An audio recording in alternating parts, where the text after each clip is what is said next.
Blood group को हम पढ़ रहे थे, आधे रास्ते में थे, टाइम हो गया था, छोड़ दिया था हमने ब्लड ग्रुप को, वहीं से स्टार्ट करेंगे आगे। हाँ भाई, मल्टीपल एलील के एग्जाम्पल कौन कौन से थे? ABO blood group system, RH blood group system and कौन सा? आंखों वाला। सर लेक्चर अपलोड तो किए हैं मैंने, कल 2-3 लेक्चर अपलोड किए हैं शायद। फिर जेनेटिक्स टेस्ट में होगा केमिकल कोऑर्डिनेशन, फिर आप जेनेटिक्स का कह रहे हैं। अभी केमिकल कोऑर्डिनेशन पे फोकस करें ना, फिर मैं जेनेटिक्स अपलोड करूं। हाँ, क्या कह रहे हैं आप? हाँ ओके है जी जी। टेस्ट में केमिकल कोऑर्डिनेशन होगा, जेनेटिक्स नहीं होगी। फिलहाल जेनेटिक्स पर फोकस ना करें। केमिकल एंड नर्वस कोऑर्डिनेशन दोनों होंगे। हाँ भाई, हमने पढ़ा था कि जिसका ब्लड ग्रुप A है उसके पास एंटीजन भी A है, और उसके पास एंटीबॉडी क्या है आप बताएंगे? ब्लड ग्रुप B है तो एंटीजन भी B है, ब्लड ग्रुप AB है तो एंटीजन भी AB है, ब्लड ग्रुप O है तो एंटीजन भी कोई नहीं। तो भाई आप कहेंगे सर अगर एंटीजन A है तो एंटीबॉडी B होगी, एंटीबॉडी एंटीजन B है तो एंटीबॉडी A होगी, एंटीजन A B है तो एंटीबॉडी कोई नहीं होगी।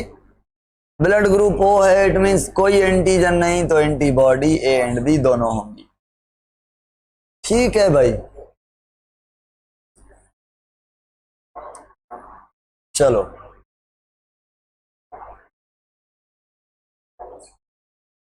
आगे देखें। अब मुझे बताएं, मेरा सवाल है ये एक सेल है RBC, इस पे लगी हुई है एंटीजन A, तो इस बॉडी से एंटीबॉडी कौन सी बनेगी? B। कौन सी एंटीबॉडी बनेगी? B। तो भाई इसको कौन सी ब्लड दे सकते हैं हम बताएं? हाँ भाई, B एंटीजन वाली दे सकते हैं, बताएं बताएं कमेंट में। अगर B वाली इसको देंगे तो इस बॉडी के जो WBC होंगे वो इसके साथ पहले क्या बनाएंगे? कॉम्प्लेक्स। इसकी एंटीबॉडी और उसकी एंटीजन आपस में मिलेंगी, इसकी एंटीबॉडी निकलकर इसके एंटीजन के टकरा के इसकी एंटीजन को खत्म कर देगी। ये ब्लड गई काम से। तो एंटीबॉडी और एंटीजन के बीच क्या बनेगा? कनेक्शन बनेगा, झगड़ा होगा। ये जो झगड़ा है इसे हम कहते हैं एग्लूटिनेशन। झगड़े को क्या कहते हैं? एग्लूटिनेशन। और झगड़ा किसकी वजह से हुआ? एंटीजन की वजह से हुआ, तो एंटीजन को कहते हैं एग्लूटिन। एग्लूटिन, एंटीजन को एग्लूटिन कहते हैं, याद है? आइसोहीमोग्लूटिन, ग्लूटिन वर्ड एंटीजन के लिए यूज करते हैं। तो एग्लूटिन जब इसके साथ एंटीजन झगड़ा करे तो एग्लूटिनेशन। और जब ये एक RBC मरेगी, दूसरी मरेगी, तीसरी मरेगी, चौथी मरेगी, पांचवी मरेगी, बहुत सारी मरेंगी, तो ये एक क्लंप बन जाएगा। तो एग्लूटिनेशन होकर एक ब्लड का क्लंप बन सकता है, यानी क्लॉट बन सकता है। समझ आई भाई ये बात? चलो अब ये भी आप समझ गए होंगे। अब ये मैं आपसे पूछता हूं भाई, कि ए बी ब्लड वाले को कौन सी ब्लड दे सकते हैं, ए बी वाले को कौन सी ब्लड दे सकते हैं, ए बी वाले की जो WBCs होंगे कोई एंटीबॉडी बनाएंगे नहीं। इसके पास लड़ने के लिए कुछ नहीं होगा, तो इसको कौन सी ब्लड दे सकते हैं भाई, ए वाली दे दें, कोई मसला होगा क्या, नहीं। बी वाली दे दें, कोई मसला होगा क्या, नहीं। और ए बी वाली दे दें, कोई मसला होगा क्या, नहीं। और ना ए हो ना बी हो, कोई एंटीजन ना हो, वो दें, कोई मसला होगा क्या, नहीं। तो आपने ये समझा है, ये आपने, अब एक बात कर रहा हूं जो कि बहुत इंपॉर्टेंट है, बहुत ही इंपॉर्टेंट है, बकार पानी प्यार जाए था, कि इसके पास एंटीबॉडी नहीं है, एंटीबॉडी इसके पास नहीं है, ना ए ना बी, कोई नहीं है। तो आपने इसकी एंटीबॉडी को देखा कि है या नहीं, अगर एंटीबॉडी होती तो ए नहीं दे सकते, अगर बी होती तो बी नहीं दे सकते, और ना ये भी दे सकते, मगर ये दोनों नहीं है। तो एंटीबॉडी किसकी देखनी है, जो रिसिपेंट हो, जो ब्लड ले रहा हो। भाई जो ब्लड दे रहा है उसके पास भी तो एंटीबॉडी होगी ना। अगर ये ब्लड ग्रुप ए वाला है तो एंटीबॉडी कौन सी होगी, बी। अगर बी वाला है तो एंटीबॉडी कौन सी होगी, ए। उसको नहीं देखना आपने, उसको छोड़ दें। इसकी एंटीबॉडी आकर हमारे घर में हमसे थोड़ी लड़ेगी, हम मेहमान को बुलाकर लड़ेंगे भाई। इट मीन्स रिसिपेंट की एंटीबॉडी लड़ती है, डोनर की नहीं। रीजन क्या है, रीजन क्या है, आप कहेंगे सर, आप कहेंगे सर हम ब्लड लेते हैं, थोड़ी ब्लड लेते हैं, 6 लीटर होती है टोटल इंसान के बॉडी के अंदर, 5.5 से 6 लीटर ब्लड होती है, हाफ लीटर लेते हैं हम। कितनी लेते हैं ब्लड, हाफ लीटर या लीटर पूरा। इसमें तो थोड़ी एंटीबॉडी आएंगी या सारी बॉडी के निकल के आएंगी, थोड़ी आएंगी, लाजमी है। सर अगर मैं आपसे पूछूं, सुने, एक बंदे की सारी ब्लड निकाल के उसको दूसरी देनी चाहिए, होल ब्लड, यानी क्या करना चाहिए, मास ट्रांसफ्यूजन। क्या करना चाहिए, बल्क ट्रांसफ्यूजन। बल्क ट्रांसफ्यूजन या मास ट्रांसफ्यूजन मान मतलब बहुत मिकदार में। फिर डोनर की एंटीबॉडी का भी मसला होगा, समझ रहे हैं मेरी बात। जब मेहमान ज्यादा आएंगे घर में तो वो भी लड़ेंगे, तो अगर ज्यादा ब्लड लेंगे, पूरे की पूरी ब्लड रिप्लेस करेंगे, तो एंटीबॉडी नुकसान दे सकती है। ओके, ये बात आपने समझ ली। अब बल्क फ्लो या मास फ्लो यानी सारी ब्लड ट्रांसफ्यूजन कब होगी, क्यों होगी, मैं आगे डिस्कस करूंगा आपके साथ। अच्छा मुझे ये तो बताएं, क्या ये हमने अभी तक सीखा है कि ब्लड ग्रुप पॉजिटिव भी होता है और नेगेटिव भी हो सकता है, नहीं। तो ये अभी पढ़ेंगे। ये हमने अभी तक पढ़ा है सिर्फ ABO ब्लड ग्रुप सिस्टम। अब हम पढ़ेंगे एक ब्लड ग्रुप सिस्टम जिसका नाम है RH blood group system. RH blood का ग्रुप सिस्टम। भाई RH जो ABO ब्लड ग्रुप सिस्टम था 1901 में कार्ल लैंडस्टीनर के नाम साइंटिस्ट था, जिसने ये ब्लड ग्रुप इंट्रोड्यूस किया था ह्यूमन में से एबीओ, और इसी साइंटिस्ट ने 1930 में आरएच ब्लड ग्रुप डिस्कवर कर लिया। वही साइंटिस्ट था 1930 में आरएच ब्लड ग्रुप सिस्टम को डिस्कवर कर लिया मंकीज से।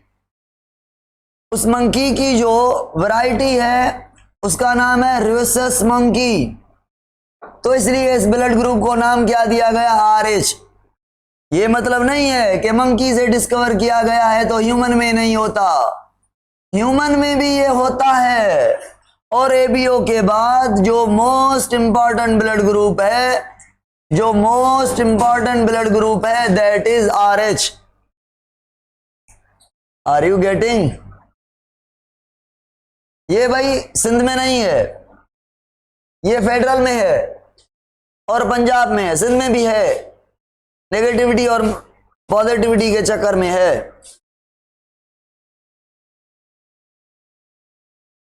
हाँ,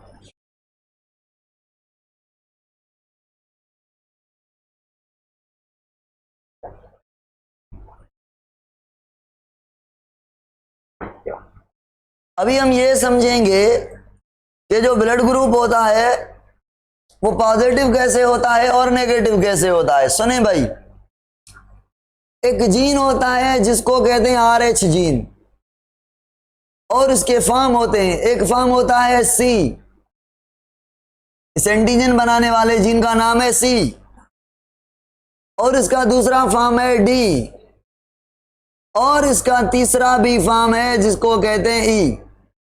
कितने फॉर्म हो गए भाई? 3। मल्टीपल अलील हुआ कि नहीं? तीनों ब्लड ग्रुप के लिए हैं। ओके, अब जो मोस्ट इंपॉर्टेंट है वो है आपका जीन डी। ये दोनों किसी और लोकस पर प्रेजेंट हैं और ये किसी और पर। तो ये जो डी है, ये डी आपका ऐसे हो सकता है, एक कैपिटल डी दूसरा भी कैपिटल डी हो सकता है ना, होमोजाइगस। और ये हो सकता है कैपिटल डी और स्मॉल डी, और ये हो सकता है स्मॉल डी। अगर कैपिटल डी बने तो मुझे बताएं आरएच एंटीजन बनेगी या नहीं?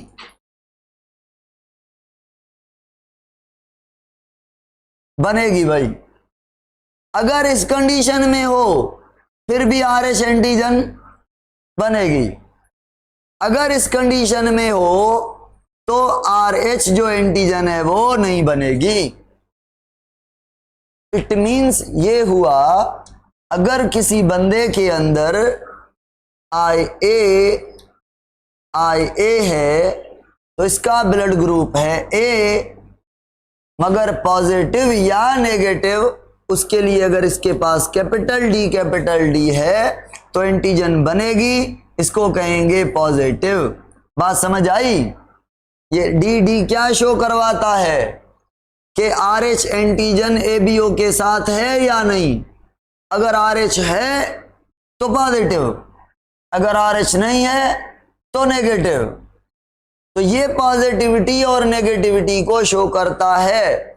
अगर मैं पूछूं IA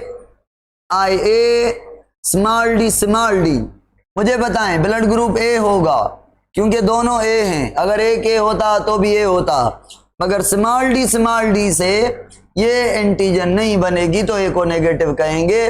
अब कमेंट में बताएं मुझे कि ओ नेगेटिव कैसे होगा, आप बताएं जल्दी। हाँ, कौन सी आई लिखूं, स्मॉल या कैपिटल? लिख के बताएंगे, जल्दी बताएं। हाँ सर, स्मॉल आई, दूसरी भी स्मॉल आई, कोई एंटीजन नहीं बनी, ये ओ हो गया। और स्मॉल डी, ये ओ कौन सा हो गया, नेगेटिव। वो पॉजिटिव कैसे होगा sir? Small I capital D, या small I capital D small D, ये इन दोनों केस में होगा वो पॉजिटिव। बात समझ आ गई? चलो, इट मीन्स ये कि एक ही आरबीसी पर आपके एंटीजन ए भी लगे होते हैं, बी भी लगे होते हैं और एंटीजन जो है RH भी लगी होती है, तो ब्लड ग्रुप कहेंगे ए बी पॉजिटिव। ठीक हो गया भाई, ब्लड ग्रुप को क्या कहेंगे? A B positive.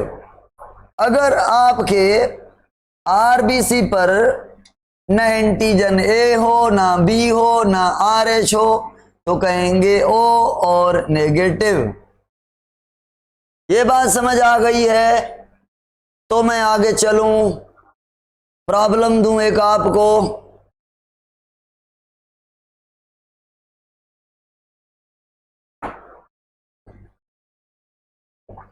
जो ABO ब्लड ग्रुप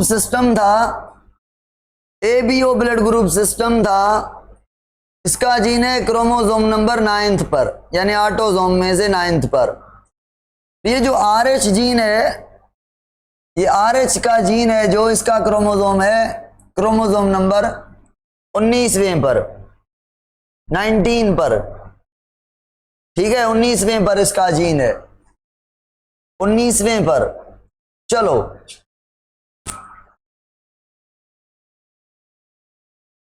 मोमिना बतूल डिस्कनेक्टेड हो गई थी, मैं थोड़ा रिपीट कर लें।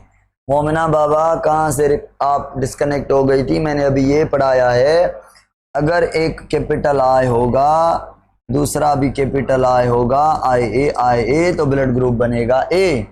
अगर इसके साथ कैपिटल D होगा तो D ये बनाता है एंटीजन, RH एंटीजन।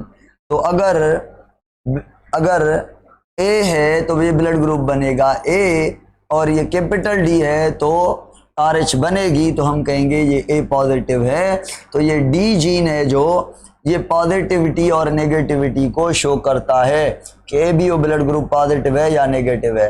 अगर ये IA के साथ स्मॉल d हो तो ये A ब्लड ग्रुप तो हो गया क्योंकि A जीन है, मगर ये एंटीजन RH नहीं बनेगी A के साथ, तो इसको कहेंगे कौन सा? O negative.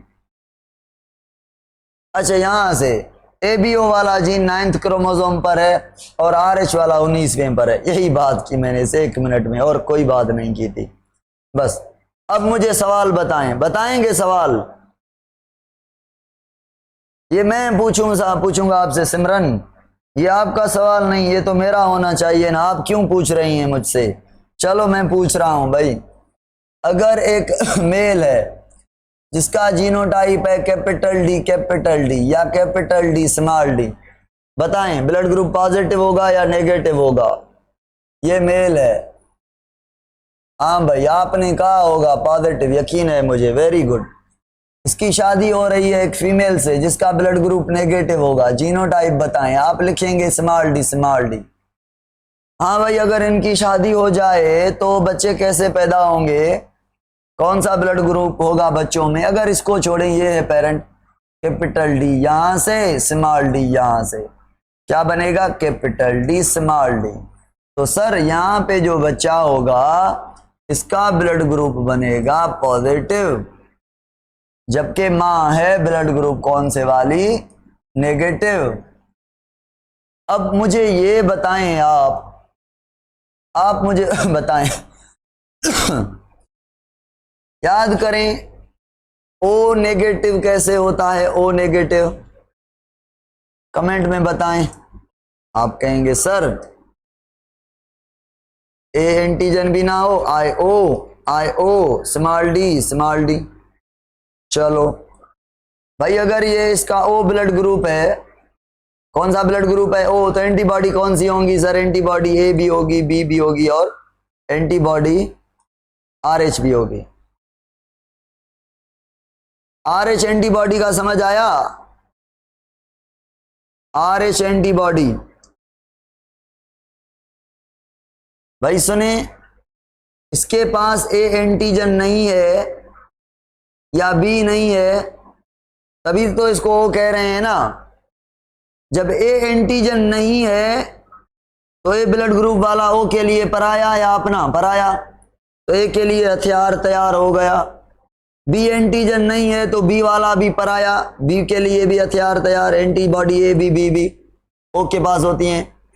और जब RH एंटीजन भी नहीं है तो RH को, RH ब्लड ग्रुप वाला मदर के पास RH नहीं है, अगर मदर को RH प्लस वाली ब्लड दे दे तो मदर ब्लड लेगी नहीं, उसके पास एंटीबॉडी बनेगी, क्योंकि प्लस वाला ब्लड ग्रुप मदर का नहीं है। मदर की ब्लड पर जो आरबीसी हैं, मदर के अंदर जो आरबीसी हैं उनके अंदर RH एंटीजन है नहीं है, RH एंटीजन नहीं है। ए बी हो सकती है, पता नहीं कौन सा, एबीओ को छोड़ दें, हम डी की बात कर रहे हैं, जीन की। तो RH नहीं है, तो अगर RH वाली देंगे तो मदर क्या बनाएगी, RH को मारने के लिए क्या बनाएगी मदर, क्या बनाएगी भाई कमेंट में बताएं सर। एंटी RH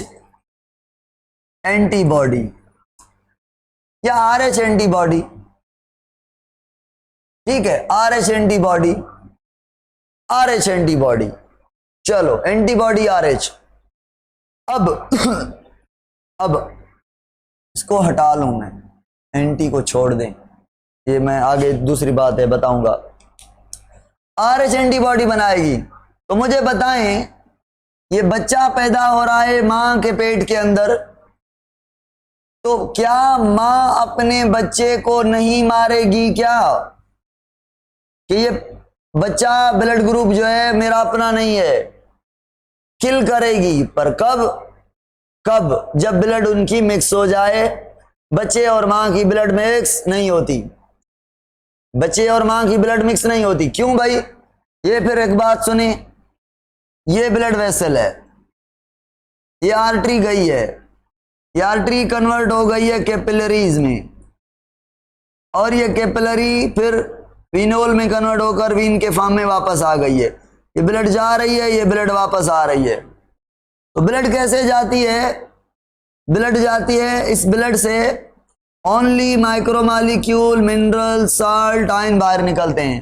क्या WBC बाहर निकलते हैं, RBC बाहर निकलते हैं, प्लेटिलेट्स बाहर निकलते हैं, मैक्रोमॉलिक्यूल निकलते हैं नहीं, इम्परमिएबल होती है कैपिलरी ब्लड के लिए। तो मां की ब्लड बच्चे के बॉडी में जाकर फूड, मिनरल, न्यूट्रिएंट, ऑक्सीजन देकर वापस आती है, सेल नहीं देके आती भाई। तो यहां पे फूड फेंका गया मदर की बॉडी से, फिर यहां पे ब्लड वेसल होंगी किसकी, बच्चे की, तो वो जो बच्चे की ब्लड वेसल्स होंगी उसकी भी कैपिलरी होंगी, तो उसकी जो कैपिलरी होंगी वो भी फूड लेकर वापस चली जाएंगी, ठीक है, फूड लेकर वापस चली जाएंगी, ये ऐसे वापस चली जाएंगी। तो इसकी और इसकी, मदर और बच्चे की, बेबी की ब्लड मिक्स नहीं होती, सही है, इसने जो फेंका उसने वो उठाया, समझ आई बात। ये तो मां को पता ही नहीं चलेगा कि मेरी बॉडी में जो बच्चा है वो पॉजिटिव ब्लड ग्रुप का है, ये बात समझ आई। ओके करें तो मैं आगे चलूं।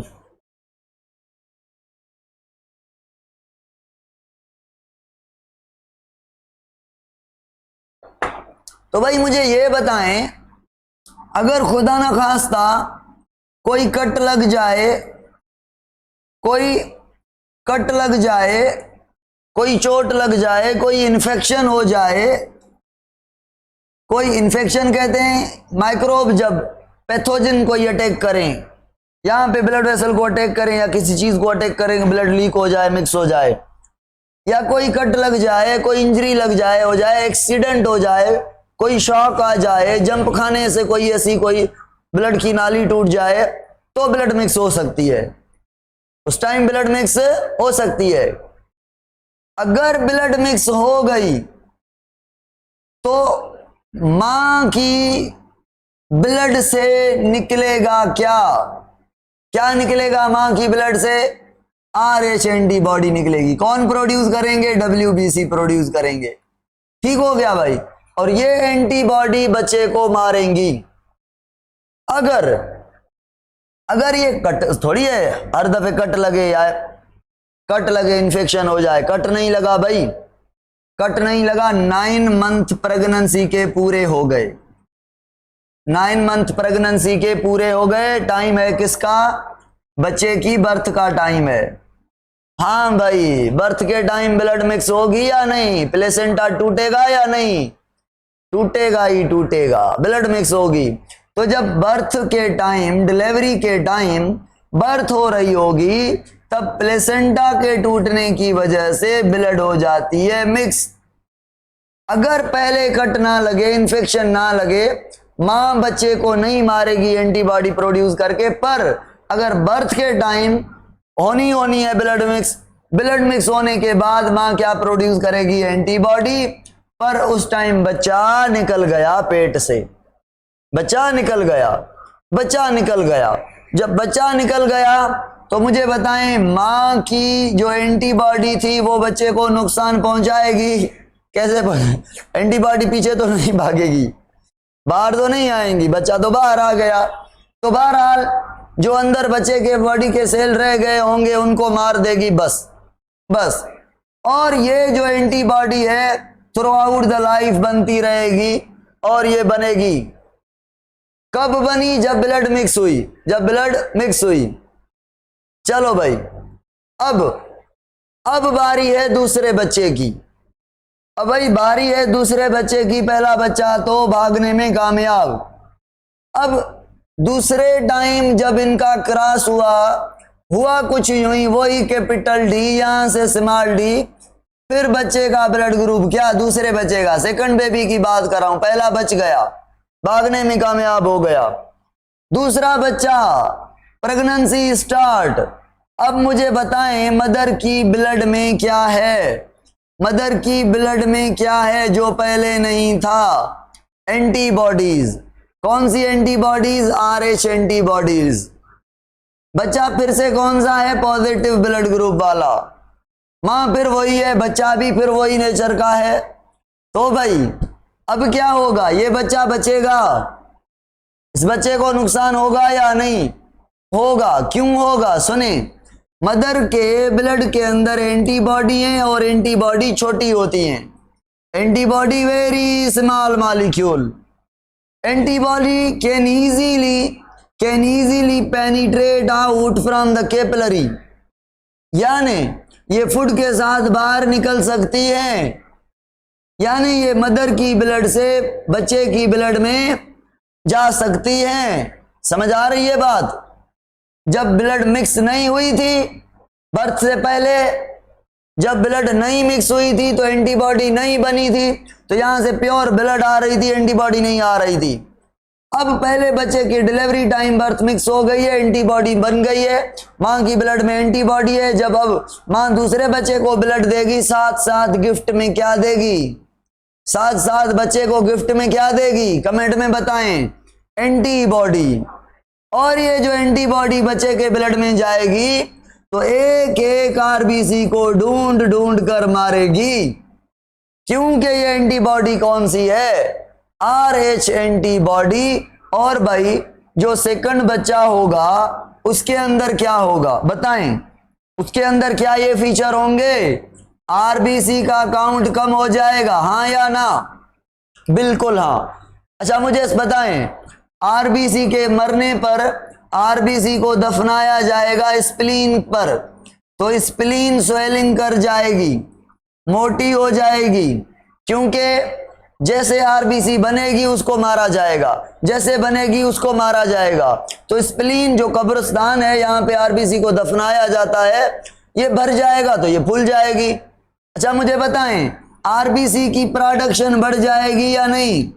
प्रोडक्शन हाँ, क्योंकि जो RBC बनेंगे मरेंगे। तो लिवर, जब बच्चा पेट के अंदर होता है तो ब्लड लिवर बनाता है, पेट से बाहर आने के बाद बोन मेरो को ड्यूटी दी जाती है, लिवर कहता है मैं नहीं बनाऊंगा।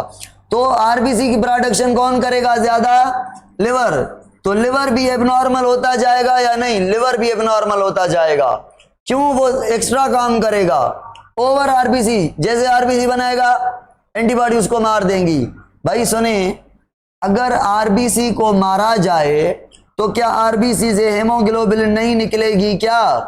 क्या आरबीसी से हेमोग्लोबिन नहीं निकलेगी? क्या निकलेगी। जब निकलेगी, ज्यादा निकलेगी, तो इस हेमोग्लोबिन को कौन तोड़ता है? लिवर। लिवर तोड़ता है, फिर पिगमेंट बनती हैं, बिलिरुबिन और बिलिवर्डिन।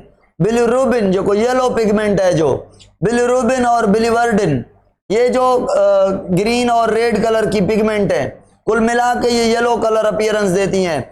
तो ये जो पिगमेंट है बॉडी में बढ़ जाएंगी या नहीं? बढ़ जाएंगी, क्योंकि आरबीसी को ज्यादा मारा जा रहा है नॉर्मल से। जब ये बढ़ जाएंगी तो बॉडी का कलर येलो होगा कि नहीं? येलो कलर पड़ जाएगा, due to the more abundant pigment present in the throughout the body. तो ये पिगमेंट ज्यादा होने की वजह से बॉडी पीली पड़ जाएगी, इसको कहेंगे जंडिस। क्या कहेंगे? बॉडी के पीले पड़ने को कहेंगे जंडिस। जंडिस। जो बच्चा पैदा होगा वो पीला पीला होगा, लाल नहीं होगा। हालांकि जो छोटा बच्चा होता है उसमें 18 पॉइंट ब्लड होती है। एक आदमी में 12, मुझ में आप में 12 पॉइंट, बच्चे में 18 पॉइंट, मगर उस बच्चे में ब्लड कम होती। बच्चा लाल होता है ना, क्यों लाल होता है? ब्लड ज्यादा होती है। अगर मां और बच्चे की दोनों की एंटीजन हो, ये भी पॉजिटिव और मां भी पॉजिटिव होती, तो एंटीबॉडी बनाती? हाँ मुबशिर भाई, नहीं तो समझ गए होंगे आप आंसर मेरा। चलो भाई, हाँ भाई एक और बात बताएं, ऑक्सीजन कैरी कौन करता है? हेमोग्लोबिन। आरबीसी। एचबी मतलब हेमोग्लोबिन, ठीक है, उसका एब्रिविएशन है। तो मुझे बताएं, बच्चे को ऑक्सीजन की डिफिशियंसी पेश होगी या नहीं? आरबीसी सप्लाई करते हैं, वो तो मारे जा रहे हैं। ऑक्सीजन सप्लाई की कमी को कहते हैं एनीमिया। एनीमिया, ठीक है, एनीमिया। समझ आ रही है मेरी बात? एनीमिया। और जो बच्चा होगा सीवियरली एनीमिक पैदा होगा, ऑक्सीजन की कमी, एनीमिया, सांस लेने में उसको तकलीफ होगी, ऑक्सीजन पूरी उसकी नहीं बनेगी। या तो वो बच्चा ऑक्सीजन की कमी से, आरबीसी की कमी से पेट के अंदर मर जाएगा, सही है, या तो पैदा होते ही मर जाएगा, या तो पैदा होने के बाद उसका ट्रीटमेंट करना पड़ेगा बचाने के लिए। तो बच भी सकता है, मर भी सकता है, डिपेंड करता है कितनी ब्लड की जो है डेथ हुई है। जो पैदा होगा सीवियरली एनीमिक होगा। पहला बच्चा कैसे बच गया, समझा आपने? कि ब्लड मिक्स नहीं हुई थी। दूसरा क्यों अफेक्टेड हुआ? क्योंकि ब्लड पहले के बर्थ के टाइम मिक्स हो गई। अब मुझे बताएं, अगर तीसरा बच्चा नेगेटिव हो रहा है, यहां से स्मॉल डी, वहां से भी स्मॉल डी, तो क्या इस बच्चे को खतरा है? और नेगेटिव बच्चे को कौन खतरा देगा भाई? मां भी नेगेटिव, बच्चा भी नेगेटिव, मां की एंटीबॉडी किसको मारेगी? नेगेटिव मींस उसके पास आरएच एंटीजन है ही नहीं, तो एंटीबॉडी किसको मारेगी? किसी को भी नहीं मारेगी ना भाई। नो खतरा। Very good Yusra. तो भाई इस बीमारी को क्या कहेंगे? सुने, इस बीमारी को हम कहेंगे एरिथ्रो का मतलब क्या है? एरिथ्रो का मतलब है आरबीसी। ब्लास्टोसिस, ब्लास्ट का मतलब है इमेच्योर, सिस का मतलब है ब्रेकडाउन करना, तोड़ना। तो इमेच्योर आरबीसी को मारना is called as erythroblastosis. Immature RBC को मारना इज कॉल्ड एज, तो ये आरबीसी जो मर रही हैं वो कौन सी होंगी? इमेच्योर। जैसे बनेगी उनको मारा जाएगा। कब? जब बच्चा पेट के अंदर है। तो पेट के अंदर जब बच्चा होता है उसको कहते हैं फेटलस। तो एरिथ्रोब्लास्टोसिस फेटलस एक ऐसी कंडीशन है जब मां नेगेटिव हो और बच्चा पॉजिटिव हो, पहला बच जाता है, दूसरे बच्चे के अंदर ये बीमारी होती है। इस बच्चे के साथ क्या होगा? आरबीसी मरते रहेंगे, स्प्लीन फूलता रहेगा, आरबीसी की प्रोडक्शन ज्यादा होगी, इसलिए लिवर एबनॉर्मल हो जाएगा, हेमोग्लोबिन ज्यादा ब्रेकडाउन होगी, तो येलो कलर की पिगमेंट बनेगी, बॉडी सारी येलो बन जाएगी, जिसको जंडिस कहेंगे, और ऑक्सीजन की कमी को एनीमिया कहेंगे। तो ये बच्चा सीवियरली एनीमिक होगा। हाँ भाई, अब मुझे बताएं इस बच्चे का ट्रीटमेंट, इस बच्चे का भी ट्रीटमेंट बताएं और इस फीमेल का भी ट्रीटमेंट बताएं कि इसको क्या करें कि इसकी एंटीबॉडी मर जाएं और बाकी जो दूसरे बच्चे हैं वो बच जाएं। भाई इसका तो ट्रीटमेंट सिंपल है। ये जो फीमेल है, जो माँ है, इसको एक इंजेक्शन लगाई जाए, एक इंजेक्शन लगाई जाए जिसमें ऐसे केमिकल हो जो इसको मार दें, एक ऐसे केमिकल हो जो इसको मार दें, उसको कहते हैं एंटी RH एंटीबॉडी। जो इंजेक्शन होगी उसमें क्या होगा, RH एंटीबॉडी को खत्म करने वाला केमिकल होगा। तो RH को खत्म करने वाला केमिकल होगा इस इंजेक्शन के अंदर। वो इंजेक्शन मां को लगाएंगे तो उस मां की बॉडी से जो भी एंटीबॉडीज होंगे वो बनी हुई खत्म हो जाएंगी। जब एंटीबॉडी खत्म हो जाएंगी तो नुकसान होगा। जब ब्लड से एंटीबॉडी को खत्म कर लेंगे बाय यूजिंग इंजेक्शन। इंजेक्शन कब लगानी चाहिए, जैसे प्रेगनेंसी स्टार्ट हो, पहली जो ट्राइमेस्टर होता है, ट्राइमेस्टर को कहते हैं फर्स्ट ट्राइमेस्टर, पहले 3 माह, पहले 3 माह में लगाई जाती है, फिर नहीं। और फिर कब लगाई जाती है, जब बर्थ के बाद, जैसे बच्चा पैदा हो तो ब्लड मिक्स होगी, दूसरी एंटीबॉडी ना बने इसलिए इंजेक्शन लगा दें, ठीक है। बर्थ के 3 माह बाद, प्रेगनेंसी के 3 माह के अंदर अंदर, ठीक है। ये इसका इलाज हो गया एंटीबॉडी के बनने का। अब बच्चे का क्या इलाज करें कि दूसरे बच्चे को तो बचा लिया, जो तीसरा पॉजिटिव बनेगा कैपिटल डी स्मॉल डी, उसको एरिथ्रोब्लास्टोसिस नहीं होगी क्योंकि एंटीबॉडी को मार दिया हमने। अगर होगा ही नेगेटिव तो उसको खतरा ही नहीं। ये इलाज किया तीसरे पॉजिटिव के लिए। अब बात सुने मेरी, इस बच्चे का इलाज बताएं। आप कहेंगे सर इसकी करेंगे बल्क ट्रांसफ्यूजन, बल्क ट्रांसफ्यूजन करेंगे। हाँ या ना, सही बात है या नहीं? क्योंकि भाई जो भी एंटीबॉडी माँ की हैं इसके अंदर सारे की सारी इसकी वो पुरानी ब्लड निकाल कर उसमें नई ब्लड डाल देंगे और ब्लड ग्रुप मैच करेंगे। अगर मैच नहीं हुआ तो ब्लड ग्रुप देंगे O नेगेटिव, जो कि यूनिवर्सल डोनर के तौर काम करता है। O नेगेटिव ब्लड ग्रुप देंगे, ठीक है। वो निकाल कर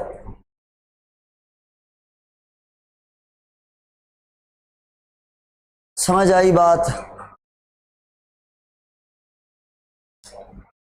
अल्लाह अकबर।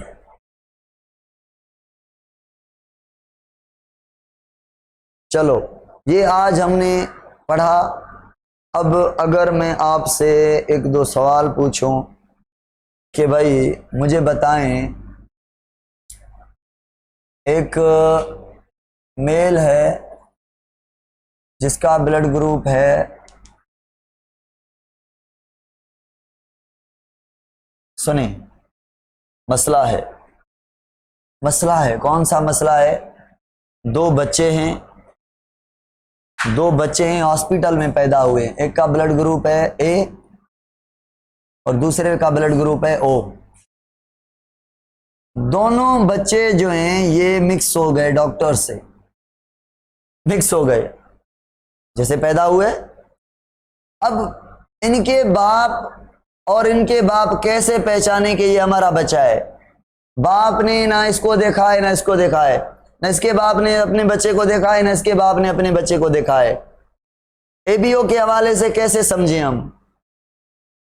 आ जाएं भाई, आ जाएं। नहीं नहीं, आइडेंटिकल ट्विन नहीं है, ये दूसरे पेरेंट का है, ये दूसरे पेरेंट का है। इसके बाप का नाम है, सपोज करें, ताहिर, और मां का नाम है, सपोज करें कोई भी नाम, ठीक है, कोई XYZ नाम है, ठीक है।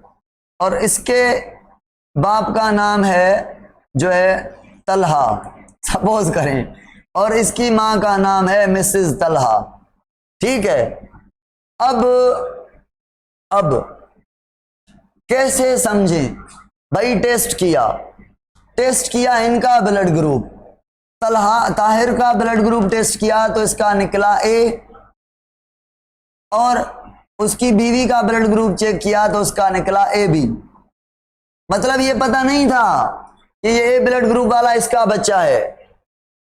ये ढूंढ रहे थे कि हमारा ये है या ये है। ये कंफर्म करने के लिए हमारा बच्चा ये है, इनका क्या चेक किया, ब्लड ग्रुप। तो ब्लड ग्रुप चेक किया इनका ए, इनका ए बी, और इसका निकला क्या, ए, और इसका भी निकला ए। हाँ भाई, अब ओ वाला बच्चा किसका है, बी, ए वाला बच्चा किसका है। प्रॉब्लम हो रही है ना, हो रही है, समझें। क्या ये ब्लड ग्रुप ए ऐसे हो सकता है, आई ए आई ओ, ये तलहा हो गया, और ये तलहा की बीवी आई ए आई ओ, ये उसकी मिसेज, ये तलहा और ये उसकी मिसेज। अब देखें, यहां से भी ओ, यहां से भी ओ, आई ओ आई ओ, तो ये ओ वाला जो बच्चा है ये तलहा का बेटा है। हाँ भाई, इनसे ओ वाला पैदा हो सकता है। देखें, अगर ताहिर को करें आई ए आई ओ, तो ताहिर की वाइफ का नाम क्या है, क्या है, तो ब्लड ग्रुप क्या है, ए बी। तो अगर यहां से ओ आता है तो यहां से आएगा ओ नहीं, तो ताहिर और उसकी बीवी को कभी भी ओ ब्लड ग्रुप वाला बच्चा पैदा नहीं हो सकता। ऐसे हुआ है, यहां से ए आया है, यहां से भी ए आया है, तो इनके बच्चे का ब्लड ग्रुप क्या है, आई ए आई ए। तो जो ए ब्लड ग्रुप वाला बच्चा है वो ताहिर का है और तलहा का है ओ वाला। आप समझ गए। चलो भाई, बात समझ आई। अब मुझे ये एक और बात बताएं, क्या ये चीज सही है कि ओ ब्लड ग्रुप दे सकता है ए बी को, सही है? हाँ तो करें, पैसे तो नहीं खर्च हो रहे आपके। हाँ, बी को भी दे सकता है, ए को भी दे सकता है, और ए जो है वो ए बी को भी दे सकता है, बी ए बी को भी दे सकता है। तो ये क्या हुआ, यूनिवर्सल रेसिपेंट। और ओ देखें सबको दे रहा है, तो ये क्या होगा, यूनिवर्सल डोनर। ठीक है। सुने भाई, A B positive universal recipient है और ओ नेगेटिव यूनिवर्सल डोनर है ना।